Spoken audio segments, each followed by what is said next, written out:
Assalamualaikum warahmatullahi wabarakatuh. Di sini saya akan menjelaskan tentang kebijakan fiskal perspektif Islam.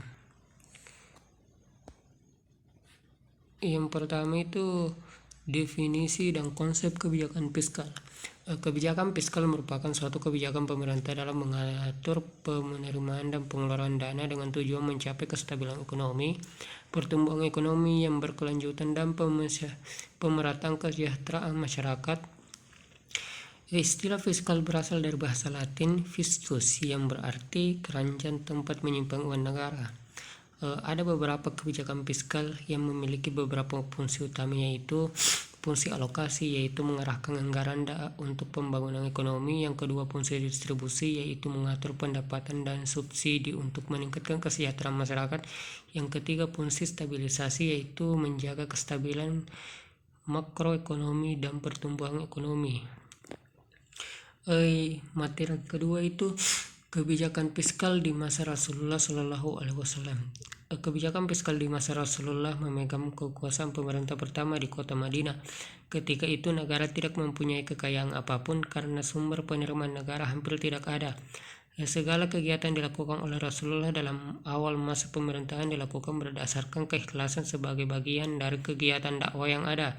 Dengan adanya perang Badar pada abad kedua Hijriah, negara mulai mempunyai pendapatan. Sumber penerimaan pada masa Rasulullah digolongkan menjadi 3 golongan besar, yakni dari kaum muslimin, dari non-muslimin, dan dari sumber lain.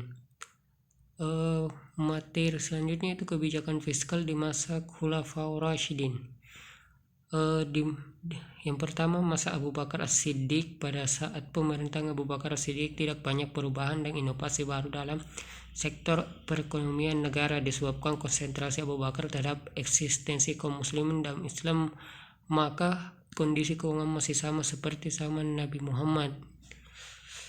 Yang kedua itu masa Umar bin Khattab. Pada masa Umar bin Khattab, perekonomian umat Islam masih belum kuat disebabkan beberapa hal seperti kekacauan yang disebabkan oleh kaum murtad serta beberapa kelompok yang salah dalam memahami tafsir Al-Quran. Selanjutnya itu bagian D, kebijakan fiskal dalam perekonomian Islam. Dalam pandangan Islam, kebijakan fiskal bukan hanya alat ekonomi tetapi juga bagian dari sistem nilai yang mencerminkan tanggung jawab dan moral dan sosial negara terhadap umat. Selanjutnya, kebijakan fiskal dalam aliran ekonomi modern. Kebijakan fiskal modern tidak semata-mata digunakan untuk menstimulasi permintaan agregat dalam jangka pendek, tetapi juga diarahkan untuk mendanai sektor-sektor strategis seperti infrastruktur, pendidikan, kesehatan, teknologi, dan energi terbarukan demi mendorong pertumbuhan jangka panjang yang inklusif. Yang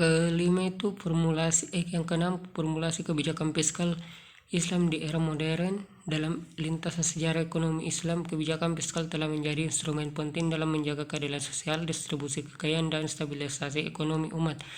Konsep ini meskipun berakar pada prinsip-prinsip syariah sejak masa Nabi Muhammad dan Khulafaur Rasyidin, terus berevolusi dan menyesuaikan diri dengan konteks zaman.